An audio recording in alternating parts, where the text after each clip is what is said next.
En Allemagne, non loin de la ville de Brême, vivait un méchant meunier qui possédait un âne.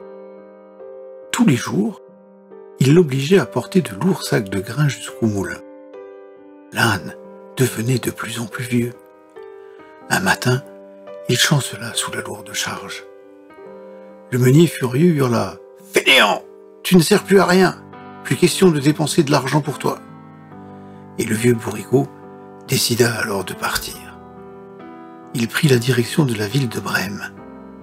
Mélomane, il nourrissait depuis toujours l'espoir de jouer dans la fanfare de la ville.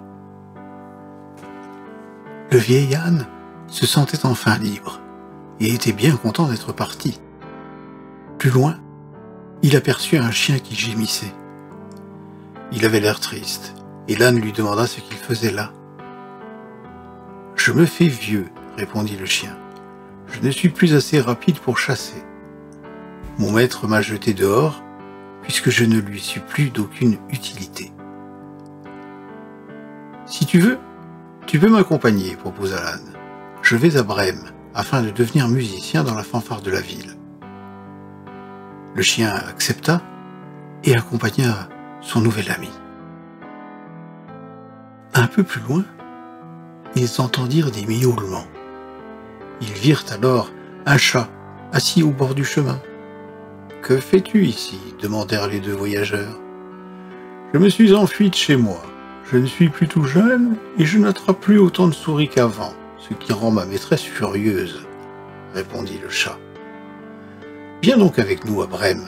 Nous allons faire partie de la fanfare, » dit l'âne. « D'accord, » s'écria le chat, et ils reprirent la route à trois. Ils arrivèrent bientôt en vue d'une ferme. Posé sur une barrière, un coq chantait. « Pourquoi chantes-tu à cette heure-ci » demanda l'âne. « J'essaye d'améliorer ma voix, » répondit le coq. « Je suis très vieux et ma voix perd de la puissance. Certains matins, je ne parviens même plus à réveiller mes maîtres, ce qui les met en colère. J'ai bien peur de finir un de ces jours dans leur assiette. Tu ne peux peut-être plus réveiller toute la ferme, mais ta voix est encore assez belle pour chanter dans la fanfare de Brême. C'est là que nous allons. Accompagne-nous, dit l'âne. Intéressé, le coq accepta la proposition. À la fin de la journée, les quatre amis étaient très fatigués. La nuit commençait à tomber et ils n'étaient toujours pas arrivés à Brême. Ils aperçurent une lueur à l'orée d'un petit bois. « Ce doit être une maison. Allons-y, dit l'âne. » Arrivé près de l'habitation, l'âne regarda à l'intérieur. Il vit une table garnie de nourriture, mais aussi 3 hommes à l'air patibulaire. Ce sont sûrement des brigands. Il faut trouver un moyen de les chasser, s'exclama l'âne. Après concertation, ils s'approchèrent tous les 4 de la fenêtre. L'âne posa ses pattes avant sur l'appui de la fenêtre, le chien grimpa sur le dos de l'âne, le chat sur celui du chien, et le coq se posa sur le chat. Ensuite, ils commencèrent à crier tous ensemble. L'âne se mit à braire de toutes ses forces, le chien aboya, le chat miaula et le coq chanta.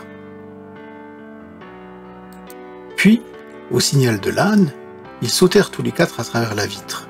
Dans un fracas épouvantable, des débris de verre furent projetés dans toutes les directions.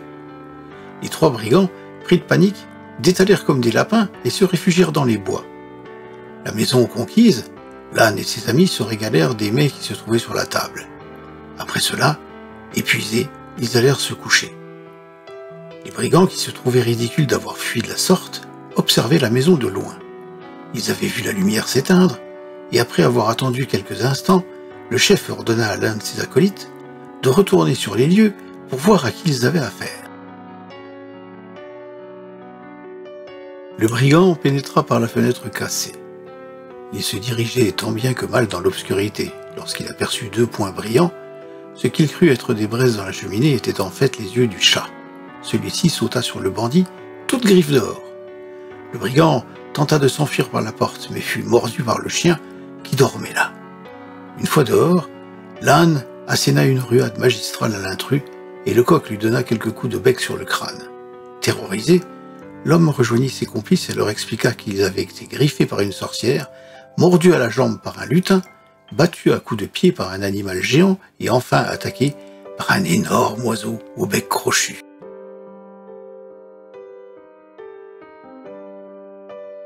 Les 3 brigands terrifiés s'enfuirent à toutes jambes et ne revinrent jamais dans les parages. Quant à nos 4 amis, ils décidèrent de rester définitivement dans cette maison. Ainsi, ils n'allèrent jamais jusqu'à Brême et ne chantèrent jamais dans la fanfare. Et si un jour vous rencontrez des animaux qui chantent, vous saurez que ce sont les descendants de ces 4-là.